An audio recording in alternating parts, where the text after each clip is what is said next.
Good morning. Good morning. We have Howard with us today, as you guys already know. Hopefully you caught my video yesterday. Hope you get a good chuckle out of my videos. I know I laugh at myself. I have a lot of fun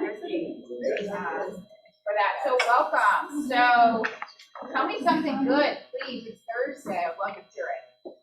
I just met Jason, and this is his 1 month anniversary of getting his license.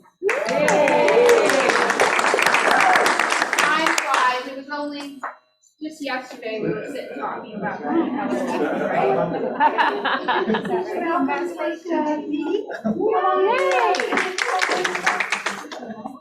a month. Nice. Welcome. Welcome. I went on my first listing appointment last week with Cindy.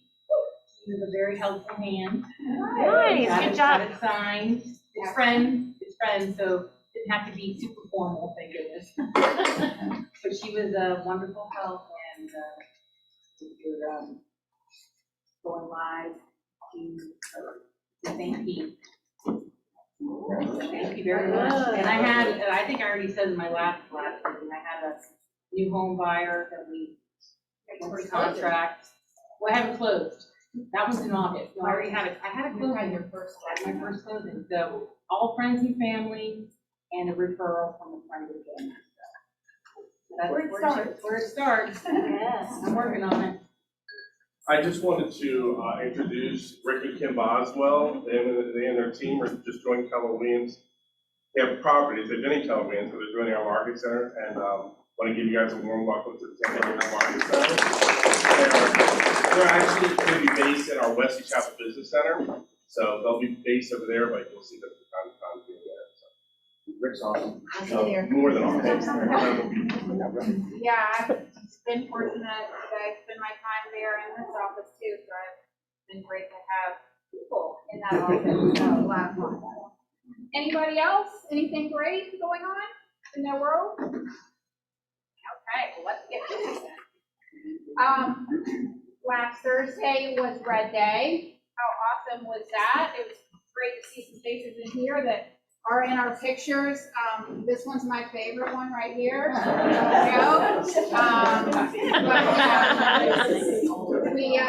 We ended up packing 500 bags, grocery bags for needy families in the area. So we had a good turnout, and then we enjoyed lunch afterwards. We got to see Sharon for a little bit, so it was great to see her face. So thanks everybody who participated and came out. Thank you to Van Dyke, too. Yeah, at Van Dyke too. They brought lunch for us as well. I participated heavily in the Red Day. Yeah, absolutely. So, Chrissy, can I say something about Red Day? I just feel like I need to talk. So much energy. So I just want to thank everybody that came out and participated. One of the things that they told us is that they're going to want some additional help more than 1 day a year. If there's anybody who's interested in doing something maybe in the next couple of months, please reach out to me. You can get my number from the office if you don't have it, or on Facebook, or say that. So just reach out to me, because I'd like to be able to have us participate more often. I know that Joe Richards has a connection through Metropolitan Ministries and Habitat for Humanity. Those are things that we'd like to implement before the end of the year. So if it's something that you're interested in participating, let us know so that we can start scheduling some other ways to give back within the community, not just with the food. all right, thank you for that. Can I say something? I'd be remiss if I didn't say that. It's not just Tim and I, though, too. So we do have a team. That's our executive assistant, Patty, her husband, Tom, and Brendan on the end. That's our full team. So.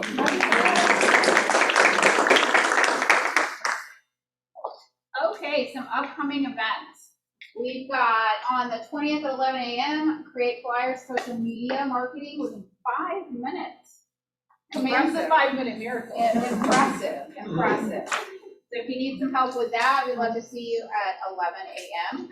On the 24th at 2 p.m., find 131 referrals through social media this year. And on the 25th, Agent Financial Workshop. Pretty much going to see everybody here for that class, right? to learn to run your business like a business.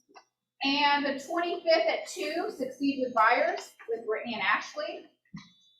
25th again at 4:30, the Customer Experience Workshop with Melissa. That's a great class. I remember taking that a few years ago. So can I cut in right there real quick? What Melissa is actually doing with Jansen Morgan, who is another top agent in our Gulfside office, is she taught the full customer experience workshop earlier this month. And what they're actually doing is a 10-week Zoom. And it's not just for the Evolini Group. They've got agents from the Carolinas and the California, Hawaii region. And they're actually working together with these agents to build systems and models for your business that are duplicatable and scalable so that you can continue to offer great customer service to your clients and earn more repeat and referral business. So if you are not systems oriented, this is where you should be. And Melissa can give you what they've already done, and it's 1 hour a week. This is a class I'm looking forward to being in is on the 26th at 10 during our team meeting. Ask the appraiser. How many questions do we always have about appraisal, right? So Keep I'm your looking fruit forward- out on the counter so you can start throwing it. Yeah. Bring your questions. But we're doing a 2-hour team meeting next week, so we will start at 10 a.m. So mark that down, you don't forget. Okay. I always leave this part up to you because you know more in depth and have better things to say than I do, so. What's so funny is you're saying that to me, but it's your CapperCamp. Oh, it is. I jumped ahead, sorry. So, how could I miss it? We had our first meeting today for CapperCamp. I'm really excited about that. I was telling I was kind of full circle because I'm like feeling Sharon on my back because, I came out of CapperCamp. So it's not too late to join us if you're interested in learning how to how to cap. Let me know. I will fill you in on what we talked about this morning. And you don't miss out. So we'd love to have you have a few more slots open if you want to join us. Does it cost anything? It's free, guys. It's free, and here's the other piece of that puzzle. We had our COVID era, right? Prior to COVID era, we had CapperCamp running for multiple years. We typically would grow 13 to 15 cappers in that program with those materials a year. So if you're not, if you're not capping, you really should be there. I can't stress that enough. Yeah, absolutely. So let me know if you want to join us. I got tons of information. So happy to have you guys. So. All right, so this is an FBS class. As a reminder, anything that is FBS is recorded, and if you cannot make it live, you can register and they will send you the recording. This is going to be this afternoon, and this is with Natasha Tello, and it's all about how cryptocurrency is affecting real estate. So crypto is a hot topic all the time, so Natasha's going to cover what that actually looks like for you and how that affects your business. You can get the links on the calendar. Once again, FBS, you can watch the recording later if you can't make it live. And then next week, following our appraiser, it's kind of a double whammy on numbers. We have the man, the myth, the legend, Gary Evolini, in the room with us again for his monthly market mastermind with current updated May data. So we'll have our team meeting from 10 to 12 with the appraiser talking about what's going on in the market. We'll serve you lunch, and then Gary will be on site, so plan to spend your day with us next week. Let me add to that too, if you're interested in growing your downline, this class would be a great opportunity for you to invite an agent friend that you might have, try to get them to join us. So let us know if you have any agent friends that want to come and be a part. Let's help you build your downline. And remember, we're really the only real estate company right now that's talking about the market moving and balancing and eventually shifting. Other real estate companies aren't talking about that yet. So this is a great opportunity to get people in the room with Gary to hear that information and hear the current data. Join Gary and Nikki are the number 3 profit earners in the entire California system across the world. So who better to learn from? All right, Howard, do you actually want to talk about career visioning that we have coming up in June? I can. So those of you that are, whether you're part of a team, building a team, rainmaker for a team, doing anything with a team, or you're working to bring talent into your world, career visioning is something you want to intend to do that. Typically, career visioning is a day and a half, 2-day class that we teach live in the market center. However, FBS, and those of you that might be new to us, that's Florida Education Services, we belong to that, the whole region, through the region. has asked us to teach this at a regional level through FBS. The beauty of this is what we did is we broke it into 3 parts. So instead of sitting in a classroom for 2 days, it's 3-hour Zoom. And to Amber's point, it'll be recorded as well, so every FBS class is done. The first class is I'm teaching. It's on the KPA, the Color Personality Assessment, the comprehensive interview that's used in finding talent. The second class, I believe it's Nikki is doing that. It's Mark. Mark, Yeah. and that is the life story and motivation interview. But the motivation interview is something we use on a regular basis in working with agents and helping people. And then the last one, Nikki's teaching, which is the expectations dialogue and the references. So it's completely, it's part of our ground base as far as Keller Williams is concerned. And those of you that are, especially if you're a rainmaker or building a team, you want to be on that. And then the last slide that we have for upcoming training is Train the Presenter. We have this live in our Clearwater Market Center on the 7th and 8th. And this class is really designed for anyone who may be interested in teaching in the market centers. And we're always looking for talented instructors because you know yourselves the best people to learn from how to sell real estate are people who are selling real estate at the highest level. So we're always looking for talented instructors to lead classes for us and to put on our training. The other great part of Train the Presenter is this is actually going to teach your better public speaking skills, how to do stronger presentations for your buyers and your sellers. So we are offering this for free. Normally this comes at a heavy cost.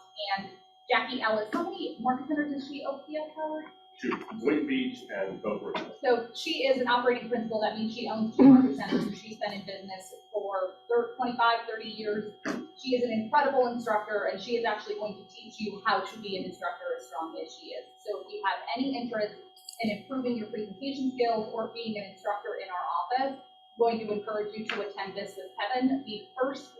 By emailing Kevin. The first day is going to be learning how to present, and then the second day, you get to draw straws, because there's a limited number of people that actually get to give a presentation through the course of the day. So you draw straws and see who gets to go. But I highly, highly encourage this. 6th and 7th and 8th. Well, and if you're looking at anything on the opportunity map that would involve presentations, whether that's being a MAPS coach or being an instructor for KWU, or anything on that opportunity map, or like Amber said, it will help you for listening presentations, buyer consultations, and things like that. If you want to go up the opportunity map, I'd definitely be it for 2 days. If it's just for your own business practice, at least come to the first day. Yeah, especially if you want to teach Ignite, Or teach anything. anything, but. And if you want to teach Ignite, you know who to talk to. Or I'll come talk to you. Okay, start, I got a question. On your creative mind, You can just show right on up, or I'll bring your laptop, you're good to go.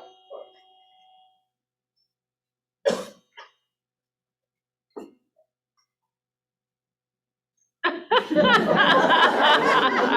talked about this before. We have a secret language now, it's working out very well for us. Yeah, so we've been talking about kind of things that we can do to help tell our story, I guess you could say. So one of the ideas that I brought up is I was trying to find the office phone number several months ago. I couldn't find the phone number. So I thought, well, if I can't find the phone number, how are our customers finding our office phone number? So we all were talking about it. I said, no, we really need to do a review of our office here at Tampa Property. So what I would love you guys to be able to do right now is to be able to pull up your phones, find us, and write a quick little review. That's a Google review, to be Google specific. review, thank you, to write that review for us. And then as you're thinking about it with your buyers, your sellers, to also ask them to review us as well, because we don't have a ton out there. We are working on the Wesley Chapel office. We've got a couple of hurdles to jump through before we do that, but I will ask you guys that same question here in about a month when that's ready to go, so that anytime we have customers coming to that office or any recruits, that office shows up. Right now, it's not showing up. So let me fill in the blank on that just a little bit, so we're on the same page. I think what has happened, which I totally get, is you're building your brand, right? Your Dale brand, your Nancy brand, your Bo brand, your Rick brand, Honey brand, you're doing your brand, and then you got your Google stuff.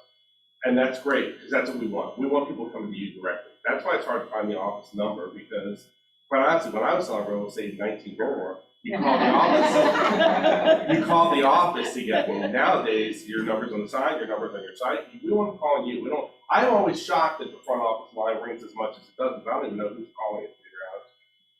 The issue is you and I both know that if a client has an issue with you, that's where they go, is both the office and your site to say something negative. So what ends up happening is we'll have like 9,000 people that love us, and then there'll be one person that was like, and something you had no control over, like, I overpriced my house by $700,000, and why couldn't you sell it? And that kind of thing. So what we want to do is off balance that, because that's what usually ends up on the general site for the review. So that's why we're asking for that. But keep in mind that our encouragement is for you to build your brand. It should be, huge money, and then that's how we want it to be. But from this standpoint, we want to make sure we have a balanced presence. If you have to pull it up, you get Yeah, Cooper, Katrina Madewell, yeah. I don't even know how it's doing. Right, it'll get permanently closed for the hours when you just do Keller Williams separate properties. That's not good. So this is another reason that we are doing this now, just for your knowledge, because as Howard mentioned, everybody has their own brand. And what has happened to us several times, and we're going to have to be very diligent on this again, and this, I'm saying this out loud to you, please don't do this. Agents will claim our office as their business. And when or if they should ever leave, that gets closed, or they don't update the page with hours or a phone number, but then it becomes Bo Ramirez owns Keller Williams Tampa Properties, right? Instead of it being a Keller Williams Tampa, you go, listen, have a conversation with Nikki, let's see where you get. So, Is your influence in your tip? up the line, right? So that's what has happened to us several times, Marilyn, that's why we see that. And that's part of the reason that we need y'all doing this for us, to help us pop up that SEO so that we show up as the first result. And so that our reviews are there, and it's not, Bo Ramirez owns Keller Williams Tampa Properties, it is our office, and Bo operates under our umbrella. Yes, ma'am. Thinking about this, I don't know that my clients would have any idea what the experience that go into because they only interact with me, they never come. So what would it be that you'd like them to say? Because I'll tell them About you. Yeah.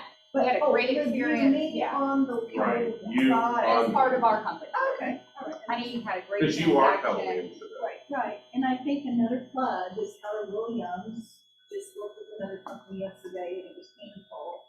I think we can promote that we have all the systems in place, and that's what we're known for, is education and systems, not just the individual agent, but who trains us. I always say to my kitchen table listening, we can go to class 30 times a week. They're like astounded. They're like, really? Because it's not, no other company does it. So what I'll do for you after team meeting is I will post it directly to our business page on the office Facebook page. I'm very excited about that. I love making people happy. So we'll post a direct link to that so you can pop those reviews in. And like Nancy said, it can be specifically about what you get here as an agent, or it can be things that your clients say about you or say about their experience, just so that we can start building up that SEO. And so we still claim our offices. Now, could I just comment on that line? I happened to notice today when I was coming in, so our sign out front, it looks like it had a mud pile on it. Somebody needs to power wash that. You can, No, it's faded or something. it's, well, but it's brown. Yes, it's faded, new. That just happened recently. We need to When do they changed the sign out there, it all of a sudden happened, so I don't know. Might be a light behind it. We can take that, Yeah. take that across the hall. It looks dirty, yeah. Yeah, it's. Yeah. Okay, all right.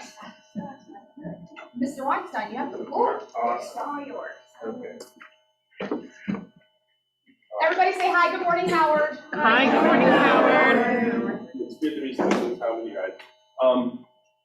So I know we're focusing on objection handling, but before we get to that, I just wanted to spend a couple minutes with you on like from broker world, because I am your broker too, what I'm seeing. And I am seeing, like 2 to 3 months ago, there was a ton of, like your buyers and sellers calling and screaming at me about, I didn't get a property, I didn't get this happened, that didn't happen, the whole 20 offers on the one listing, that type of thing. While the inventory is still low, and it's still hard to achieve purchase from that standpoint, and I'm sure mortgage world's still seeing the same thing, Brittany. What I will say is this, I'm getting less anguish from your clients, which starts to tell me that things are changing in some way, shape, or form, if that makes sense. So I know it's a weird sensory to be able to use, but I can tell you that 3, 4, 5 months ago, I was getting 10 to 20 calls a day from clients that were just screaming about whatever that was. Oh, yeah, oh, absolutely. Yeah, and not necessarily having mad at our agent, mad at the situation. And a lot of times thinking that their offer was never seen, or, it was handled in-house somewhere else between the agent or the agent for himself or whatever, that type of thing. So yeah, but a lot of that's calmed down. So I don't know if that's an indication that things are starting to calm down a little bit. I mean, I don't know what you're seeing in the market as far as when you're going up, when you have buyers that are trying to purchase property. I'm hoping you're seeing up against 3 or 4 offers rather than 34 offers now. You're not right?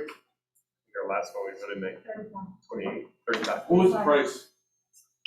Point It ish. was listed at Yep, there you go. That's part of that. So the lower price point's still there. Sure, and you saw the investors heavily involved in that price range too. But I'm talking about 4. The average market, the market center average price is probably about 4 right now. A So, week but ago, I had 4.25, I had 29. My last 2 listings were 7 of Estancia, 700 and 600, and both of those had about 4 or 5 offers. that's what I'm So seeing more We're now. climbing, it's slow, there's still. I mean, multiples, but- again, it's still crazy with 4 or 5, but it's not 45. But to your point, in like between 2 to 300, you're still seeing. Between 3 and 450 on our area. Yeah, it's geographic and it's localized. The price point's got a lot to do with it. However, remember, it can't stay like what it has been forever. There's only so many buyers and sellers out there. There's only so many buyers and sellers that can be borrowed from the future. There's only, the market can only go up 15 to 20% a year for so many years. So I encourage you, they talk about Gary's Mastermind.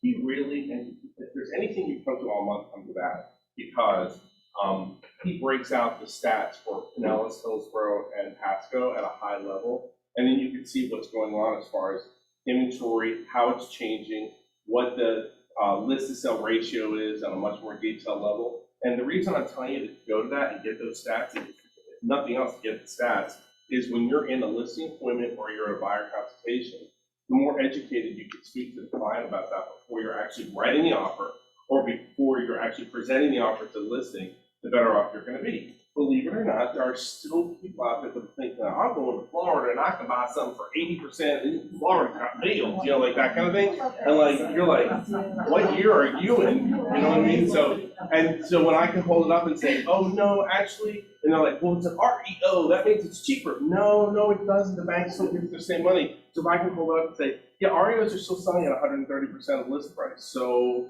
I don't know who told you that in the Midwest or wherever you're coming from, but here are the stats. Here are the stats.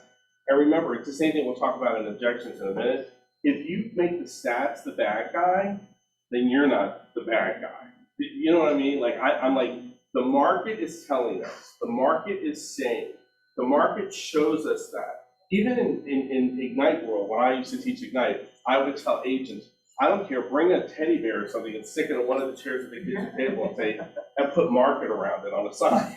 And say, the market's saying, because visual people will like displace it over to the market. Otherwise, they're like, why are you telling me? Like, they get upset with you because remember, you're the front line in a lot of times. I think titles are front a lot of times. I think mortgages are front a lot of times. Brittany, why can't you lock in on my closing for 25 years? Like that kind of conversation. So my point is I think the more data you have, the more armor you have to go into the appointment with. And the more stability you got to go into the appointment with. And then you're speaking from statistics, not like, I'm thinking, I'm feeling, I'm this, you have stuff to lean back on. Does that make sense? And does that resonate with anybody? Is anybody seeing anything different than what we're talking about right now in their world besides what we just talked about? My general public doesn't sound like this. No, yeah, it depends where they're going, right? Yeah, no, I know. That's my differentiator. I shouldn't do that, though. Okay, all right. So you've got a couple. Let me take a step back. Here's why I'm passionate about objection handling. Okay. If there's any scripts you learn, it's the objection handling scripts. And the reason I say this is this. How many people lead generate? And everybody raises their hand, right? Okay. When you lead generate, whether you're lead generating in your database, or you're lead generating from a sell-by-owner, or a expired listing, or whatever that may be, you can absolutely 100% have a script in front of you. I don't care what anybody says. Like, you don't want to sound like you're reading a script. You don't want it to appear like that. It needs to be organic from you. However, you can have a script. No one cares. Honestly, I would go listing appointments, and I had my scripts with me, and they were laminated, or is that what it's called, laminated? Yeah. And I'd have it on a clipboard, and I would, and sometimes it's something, are you reading from some script out there? I'm like, your house is the most important thing in the world to rent out. I don't want to miss one thing. Anyway, and I go right back to my script. That's exactly how I jump right on that. However, the difference with objections is I can't go, Joe, I don't want you, I live in Exeter in the West Chase subdivision. If you haven't sold 25 homes in the Greens in West Chase, I'm not listening with you, and Joe can't go. The reason why that won't be an issue, you can't do that. As soon as you're like, my whole thing with objections is, as soon as that comes out of your mouth, pack it up. They move on to somebody else, okay? Secondly, my huge defining moment for me when I was an agent back in 1990 was I was an agent in Orlando, Winter Park, Dr. Phillips, that whole area there, Winter Park to Dr. Phillips. And I had a database there. I grew up there. I went to high school there. I went to UCF. I taught as a teacher there for 10 years. Like, I had Orlando. Like, I had it, and I felt really comfortable as an agent there. And so my broker at the time was pushing on me to learn my scripts and learn objection handling. And I'm like, no, I got it. I'm working for my database anyway. And some of you are like that with me now. And I'm like, okay, cool. And I'll never forget this. A guy named Paul Cristera moved in from California. And then, again, this is literally, I'll be honest with you, it was like 1995, 96. And there would be a board in the office. I don't know if you've ever seen this where it have like the listings all up on the board. Some small offices still do that. Thank God we have so many, we could never do that. So, and you'd see like, Sean got that listing, and Honey got that listing, and Bo got this, and you'd see them in the office. So all of a sudden I see this Paul person listing. He had like 20 listings. Now this guy moved from California. He didn't know a soul in Orlando. No one, right? He was actually getting a majority of his listings from expired sell-by-owner. But I remember going to Jan Newell, my broker at the time, and I'm like, I'm here, and I live here, and I know these people, and this is my market, and blah, blah, blah. What is this guy? And she took the same scripts and goes, because you won't learn those. And I was like, oh, right? So I was trapped at my little 3 million ceiling by not knowing my objections and not knowing my scripts. And there was no Keller Williams at the time, so the best real estate company in the world wasn't existing yet in our marketplace. So the company I was with, I was like trying to find education. So I went to this thing called Productivity School, which at the time was offered by the My Career organization, which ironically, Diana Kokoska wrote that, and then when she came over to Keller Williams, she rebranded it, and that's how we have goals now.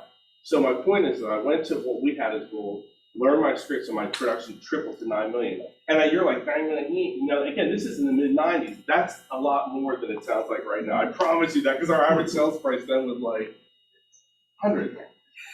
100. But you still could buy a nice house for 100, don't get me wrong. So you get my point on this. That's why I'm huge on that, number one. Number two is, you all should have gotten a packet and a piece of paper, right? Let's go over to that script, if you don't mind. Yeah, that one. The one that looks like Braille on the screen. It's so small, but you should have a copy of it in front of you. Does everybody have a copy of this to see? Okay, if you don't, grab one. And I'm going to explain the importance of this to you. I don't care if you're a $30 million producer sitting in this room, or you've never sold a house and you're sitting in this room. If there's anything you hear from me today, I want you to hear what I'm going to talk to you about regarding this. Okay? Now, before we go further on this, can someone tell me what the value is? This is whether it's buyer or seller. What is the value of pre-qualifying the buyer or the seller before you even walk in their home? So you don't waste the time. Wasting time definitely has a lot to do with it. Yeah, you're setting expectations between you and what that client should expect. What else? You know what they're looking for. Yep, know what they're looking for, right? Competition. You establish yourself as a professional. Definitely knowing their motivation to see if you should waste the contact exactly. Yeah, you know, be prepared. We're getting even closer and closer where I You want to set go. yourself apart from others and establish yourself as. Yeah, you're establishing yourself a professional walking in, right? What else? Also, if you pre-qualify them, you know what their personality type is, so you Yes. can do your Yes, presentation yes, to yes. that. You're gonna learn their personality type. We're gonna talk about that in a few minutes, because I think that organically, we approach others that they're the same as us. You hear what I just said? We approach them, like, I'm a D/I, if you haven't figured that out, okay? I am not SC, that's why I would be the worst MCA you've ever seen in your life, okay? And I'm very driven, and I'm very like high I. And I can scare people by going into an SC's house like that, or vice versa, right? So personality type, absolutely 100%. Anything else on that? Okay. Now, this script that I put together regarding qualifying, this is just listing. There are aspects of it that could be buyer as well. Okay. This is more important than the objection handlers. Let me repeat that again. This, if you're skipping this, this is more important than the objection handler. Now, let me explain something to you. Again, when I was an agent back in the Stone Age, had a client purchase a home for me. Gwen Simpson was her name, and it was in 1993, I believe. And it was the first home she ever bought. She was like 52 years old at the time when she bought it, and she was really proud that she bought it. Like, I bought my first home, we was a lender, blah, blah, the whole 9 yards. 3 years later, she calls me and she says, hey, Howard, guess what? I'm retiring, and I'm moving to North Carolina, and I'm gonna go spend time with my grandkids, and blah, blah, blah. Oh, cool, great. When do you wanna live? Well, we'll get to all that. Just wanted to let you know, okay, well, that's awesome. I'm excited about your retirement. I'm like, that's my listing. I sold her the freaking house. I was the one to figure out how for her to get into a house. I don't even need bother with any pre-qual mess, right? So I do the market analysis, 1013 Allenby Court, Orlando, 3281. This is how much this means because I remember the address. I go to the house that Saturday morning. She called me like on a Tuesday, and we sit down. And I'm like, okay, well, Gwen, you bought your house for blah, it's not worth blah, blah, blah, blah, blah. I start going through all the stuff. I'm giving her the market analysis, everything. And she goes, okay, now this is March. She goes, now I'm gonna be retiring in January. So now, and I'm like, now at that moment, I'm getting pissed. Sorry, Mo. I'm getting pissed at her. Like, why does she have me sitting in her house? And I'm like, no, dude, no. She's never sold a home before. She doesn't know how long it takes to sell a home.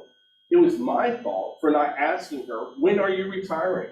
What is your plan? What are you doing?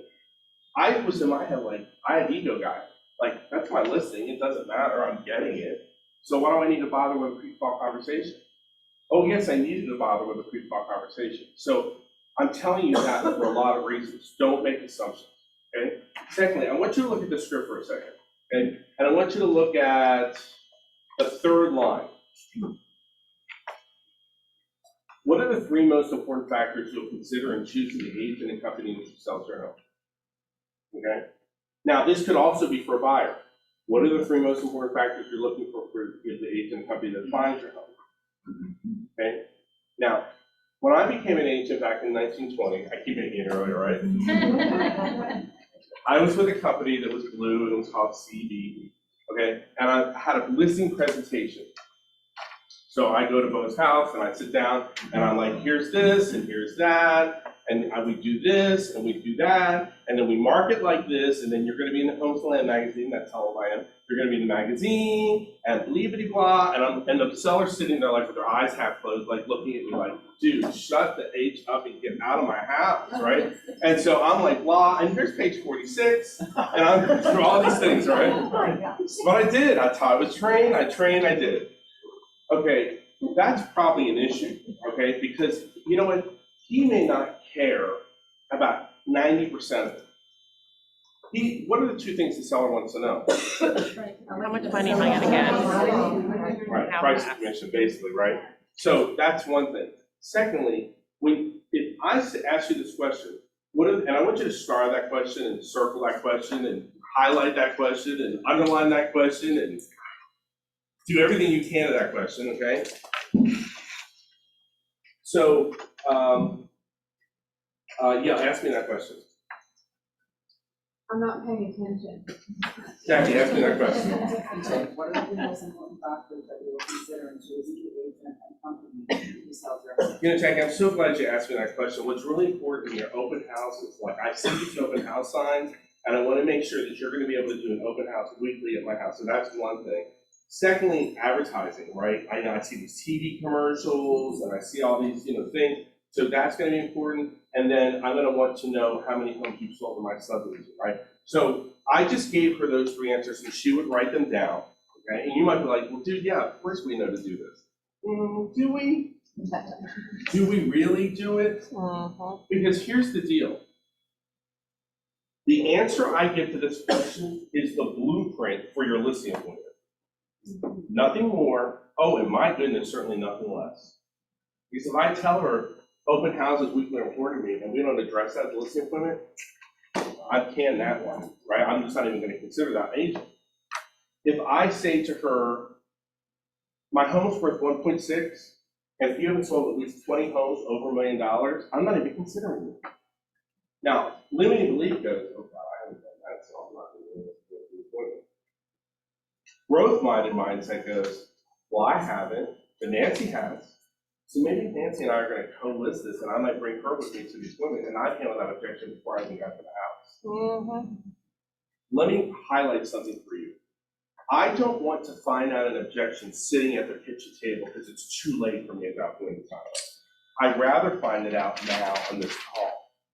If they're going to hammer me about have I sold in their community, if they're going to hammer me on what's the price range that I've sold it, if they're going to hammer me on, if I can't do an open house every single Sunday, I don't want. If they're going to hammer me on something that I can't have a solution for before I walk in the door, we've got a problem, and I'm sunk.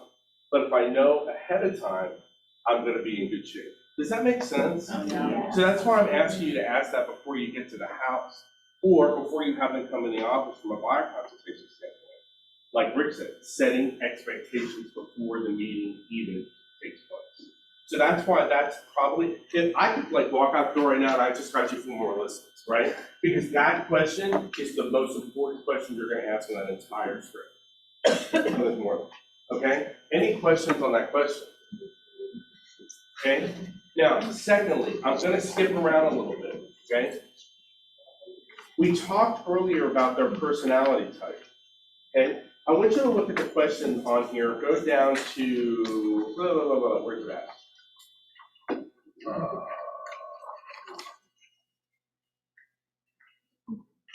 I'll find it. Hold on 1 second. Should say that describe your home for me somewhere. Oh, yeah, here it is. We got lumped with another line. Will you help finance the home for the buyer? Do you see where it says on that line, will you quickly describe your home for me? Do you see that there? Yeah. It's after, have you ever thought about selling yourself? Circle, will you quickly describe your home for me, or star it or highlight it?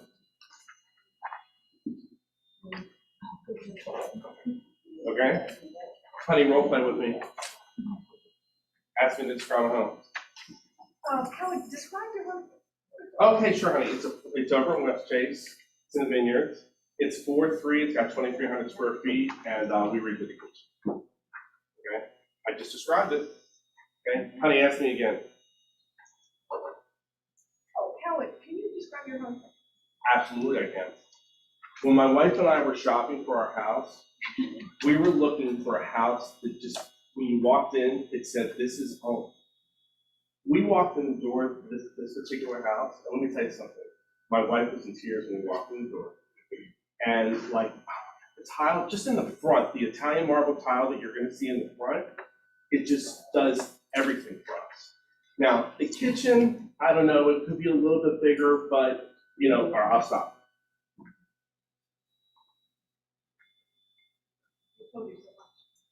Well, two different personalities, you got high D, the personality. I want person number one,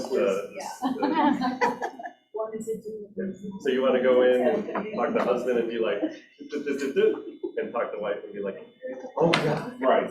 this is beautiful. So I'm taking notes, and all I'm doing is, like, to his point, I, D, S, Z, whatever it is, I'm just taking notes as they're talking.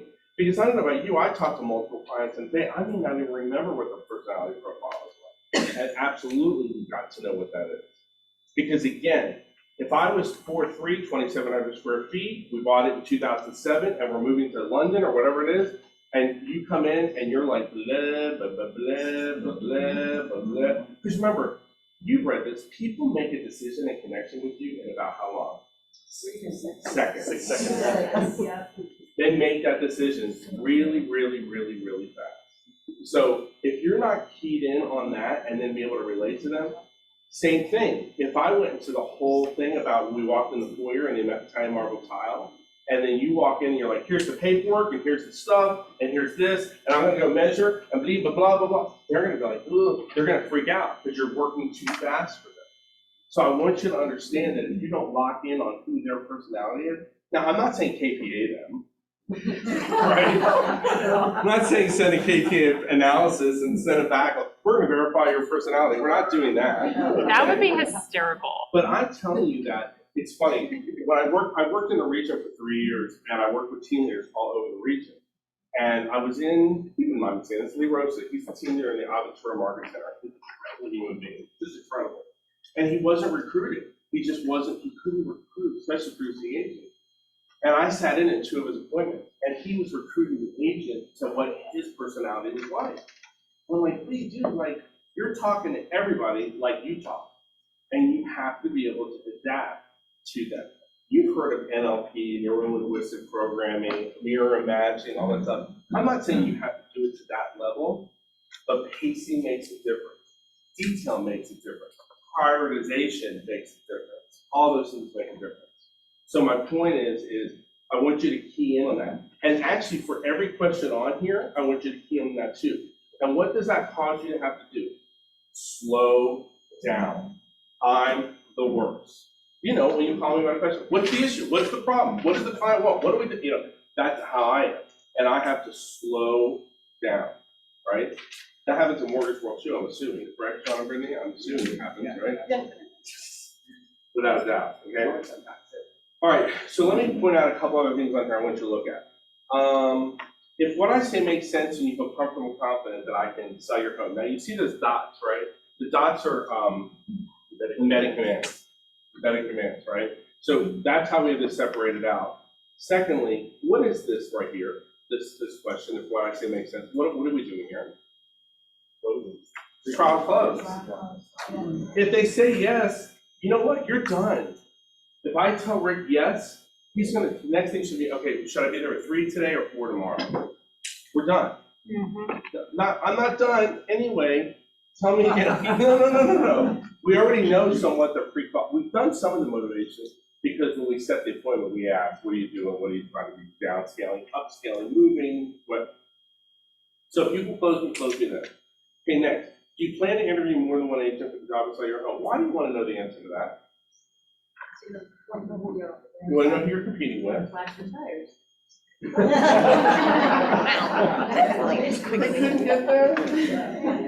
Here's why I put this in here. Not only do I want to know who I'm competing against, I want to know the types of companies that I'm competing against. Like, please let me be competing against 100% house. Please let me be competing against a company that's not motivated on being able to success. Like, I want to know that, and then I'm going to have my objections ready before I even walk in the door to handle that. I would almost looking for maybe a referral from somebody, a friend. and I didn't qualify them at all. I kind of thought I really pretty much had to see them. So, and I guess I found out that I was like the fifth person that had got in there. And, you know, I, just being me or whatever, this guy was just high D personality, and I thought I could just win him over with my wonderful self or whatever. He brought out this book that this other company had. It was literally one of the butterfly book of this place.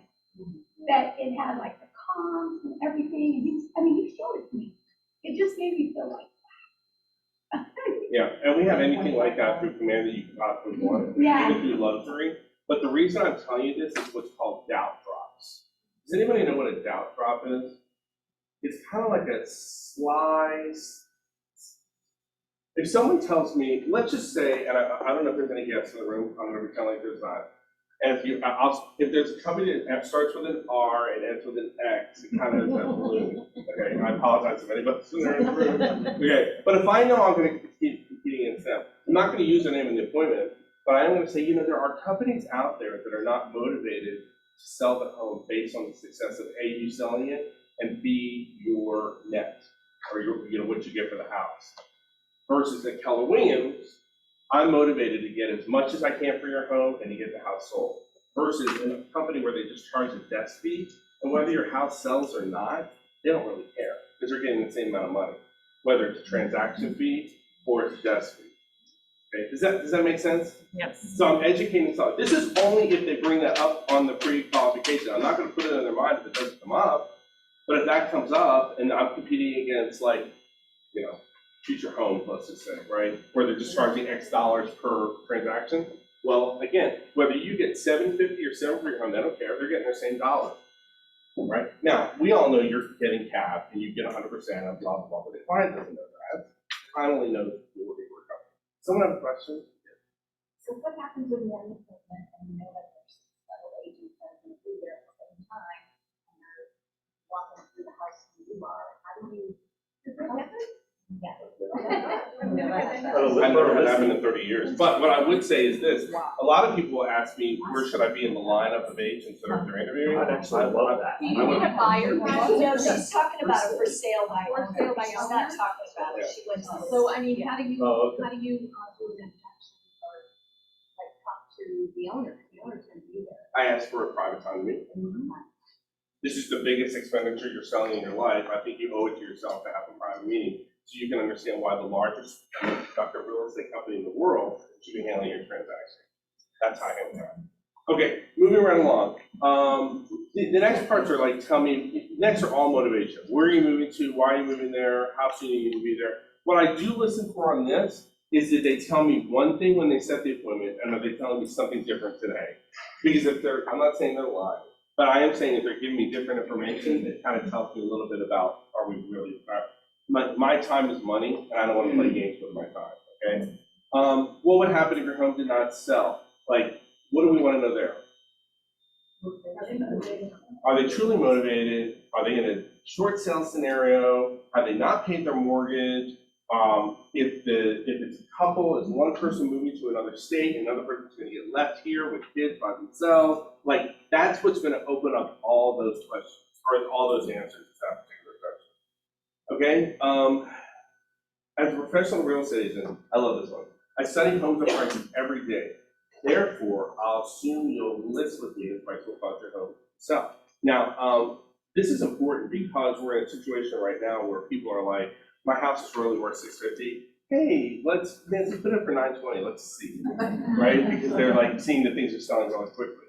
Okay, so Bo, role play with me for a minute. Yes. Okay, my house is worth really $600, but I'm going to tell you $675. Okay, so ask me the question. No, I'll ask you a question. So, here's the deal. I'm a professional real estate agent, and I study home for prices every day. How much do you want to list your home for realistically? $675. I get it, $675. Now, you know I do study home prices all the time. So what's the price you won't go below? $675. No, but what won't you go below? $650. Right, great. So I just got a $25,000 price reduction. I haven't even been to the house yet. You see what I'm saying? No. Here's the thing. here's the thing, and he was acting like a real seller, by the way, number one. Number two, what I will tell you is this, I wanna know if they're playing games like I want 920 and the house is only worth 6. Like, do I wanna waste my time? Or it could be like, it's worth 6 and they really just want 7. That's more workable versus 9, okay? So that's why I have that in there, okay? Next, how would you rate your home on a scale from 1 to 10?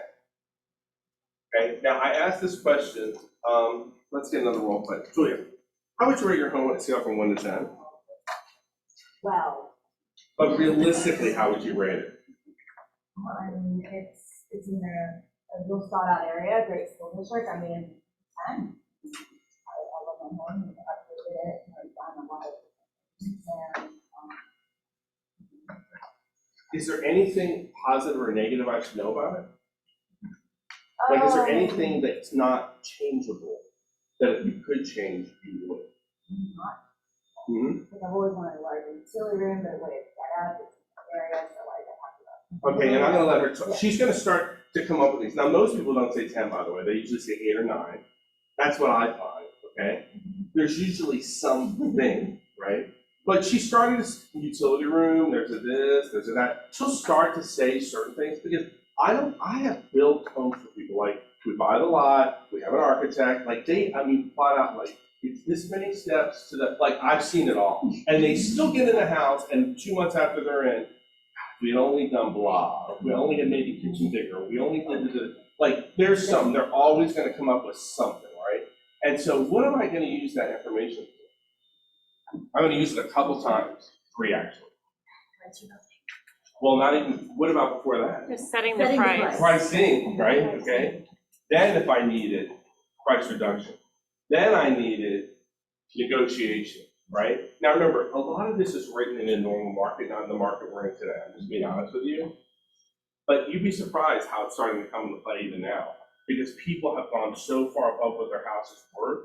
We use this to bring them back to reality of what it's really truly worth, right? So I'm gonna bring that back up. Like if they said, let's just say it's on a main street, we wish it was on a cul-de-sac. Or it didn't have an eating kitchen, and we didn't think there was an issue when we bought it, but you know what, it'd be nice to have a place for the kids to eat, and me and my wife to eat, you know, that kind of thing, whatever it is. And then when we go back, I'm gonna bring that back up. Remember when we talked about what would make your house a 10, or remember when we talked about positive or negative, and you said, well, don't you think these buyers are feeling the same, or don't you think, I'm gonna bring that information, so that's why I've got that in there, okay? All right, next, look at second from the bottom. Do you have any questions before I arrive? Circle, star, underline, star, okay? Remember, this script is the objection handling shaker up or down to get out for you to the house. Don't like, oh, I got an appointment. I got an appointment, yay! I don't know what's gonna happen when I get there, but I got an appointment. I want to know the objections before I get to the property. Okay, so here's what happens with this. Do you have any questions before I arrive? Yeah, what's your commission? Do you have any questions before I arrive? What do you think my house should be priced at? Do you have any questions before I arrive? How long have you been in real estate? Do you have any questions before I arrive? How many houses do you sell a year? Do you have any questions? You see what I'm saying? Like, that's all gonna come up here. And again, I don't want that thrown at me at the kitchen or dining room table. I want that now. Do you have any questions before I arrive? Yeah, my friend that I play bridge with told me that if I have a house, an agent, my house is worth 1.3 million. If they haven't sold at least 7 to 10 houses that are 1.3 and above, don't list with them. Okay, great. Sounds like, here's what I do with that, by the way. Because I'm not gonna handle them on the phone. Oh no, I'm not gonna handle them on the phone. What I am gonna say is this. It sounds like pricing is important even an agent with that background support. Am I hearing you correctly? Yes, great. We'll cover that when I'm there on Saturday. Boom, now go to the next one. Now I'm writing it down.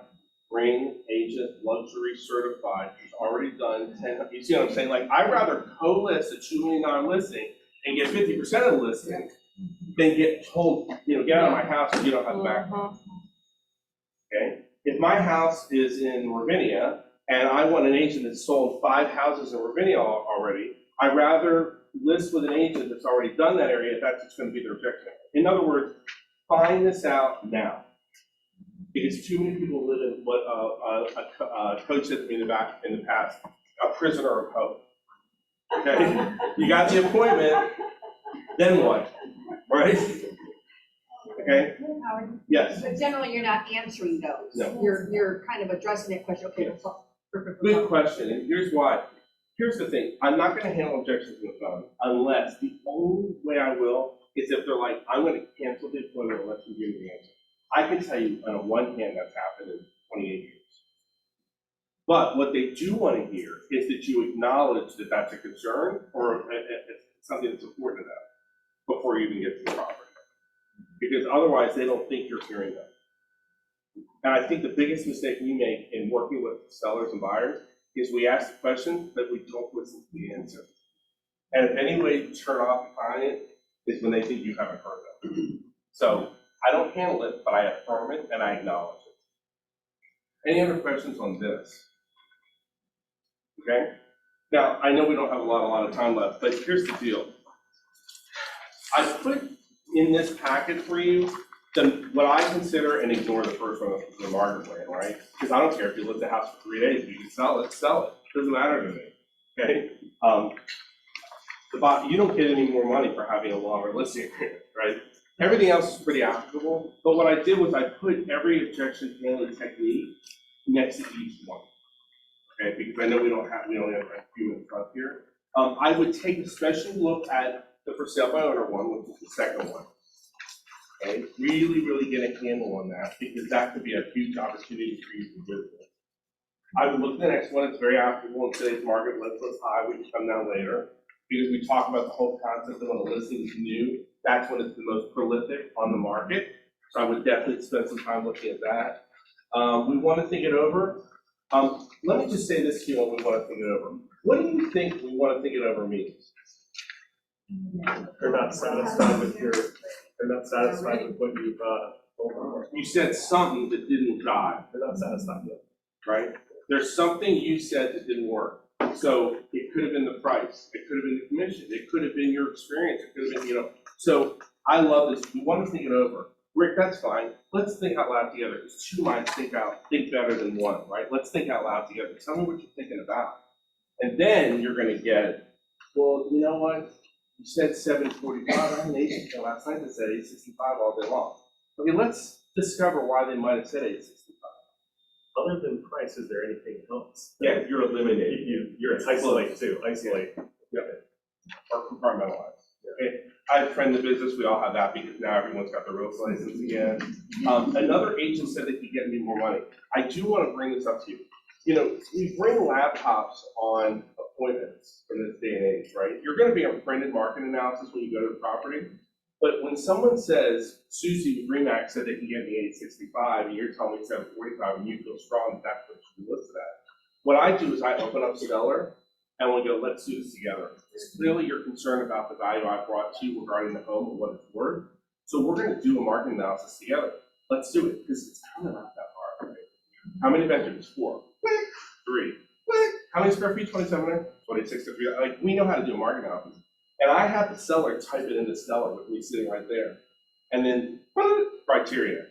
And then it comes up. And then we go, okay, here's what I'm seeing. But you said this other agent said that. And you do understand by overpricing the property, you end up getting less than you would have got for the property, right? We have that conversation. So there's something about like putting it in front of them by letting them do it themselves. It gives it more validity than it would have had if you just said, here's the value, look at it, boom, click. And then they think you're trying to manipulate them. That's why I bring that to you. We already talked about you haven't sold any homes in my area. What is it you do to sell homes? And what makes you different from the other answers I spoke to? Those two are pretty much the same answer. I'm very big on bringing your calendar, opening it up, showing them that you're a full-time real estate agent, because they're going to switch to a lot of part-time ones. Showing them that you lead generate every day to find buyers for your sellers and sellers for your buyers. Like, I let them see everything. Look, here's my calendar, here's what I do, here's how I do it. And then the other thing is the lore, which is the language of real estate. That, again, goes back to Gary Duvalini's Mastermind, and it also goes to the lore from the Market Center. And here's the deal. You do a lore for whatever it needs to be for that house to look the best and you to look the best. Is that you in that community? Is that Keller Williams in that community? Is that all the Uvalde Keller Williamses in that community or that area? Is that all Keller Williams, regardless of ownership, in that area? I don't care. Bring the region's lore. Bring bringing the markets, you're not lying, you're just bringing different aspects of a language of real estate for the client to see. Because don't you know that anybody you're competing against manipulates the stats in order to make them look the strongest? And I'm not asking you to manipulate any stats, but what I am telling you to do is to use whatever facet of it. So how makes you go, I don't have stats. The market center has stats. We're one of the strongest and biggest market centers in the entire MLS, right? So you've got those. And then I'll tell people, it doesn't matter where the house is, if you need to use all 3 of our offices stats to do that. If you need to use all Keller Williams marketplace, just like 15, 16 offices, use those. You're still Keller Williams. So do whatever you need to do with that lure to be the strongest. Okay, and then the cutting the commission thing, I get it, because it's harder at this point in time. I'm gonna always ask them, what's more important to you, seller? The amount of commission you pay or the amount you walk away from the closing table? Which is more important to you? What do you think their answer should be? Walk away with. So if I showed you how you pay 1% less commission with a discount broker, will end up making you let 20 to 30% less than with me, would that be of interest to you? And I let that go for what that's gonna be, okay? Value proposition on that sheet, remember, the value proposition for Nancy might be completely different than the value proposition for Daryl, okay? And what does that go back to? The second or third line or whatever it was on the script.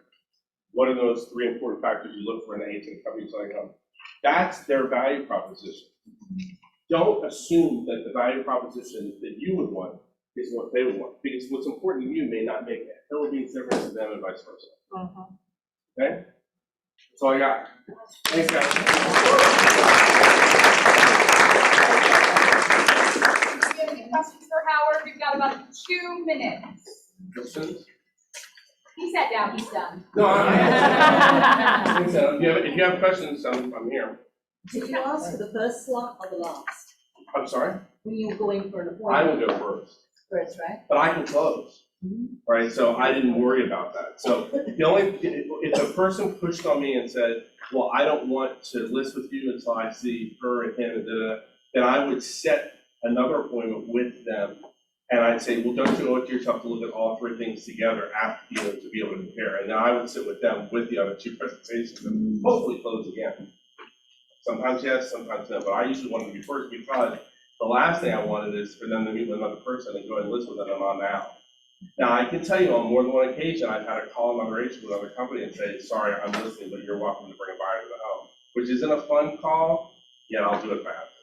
And, a little bit off the subject, but I have a buyer or a seller that they think the house is worth $1 million. Yeah, oh, we have this and we have that, and I'm like, okay, how do you talk them off the ledge? How do The you? conversation is value versus saleability. That's the whole conversation, value versus saleability. It's another What friend. what adds value to a home and what just makes a home more saleable?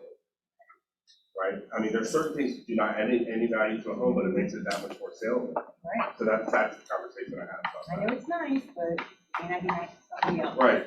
Well, you look at, what does an appraiser look at? Bedrooms, bathrooms, square footage, location, stop. Typically, they don't care that there's new granite countertops, but Yeah. typically they don't care that there's a full house generator. Typically, they don't care that there's plantation shutters. Bedrooms, bathrooms, square footage, location, and so I'll tell the seller or a buyer, if an appraiser can't count it, neither can we. Anything else? All right, thank you, Howard. Thank you. And then just a reminder, next week's team meeting starts at 10. You heard me. All right, we'll start at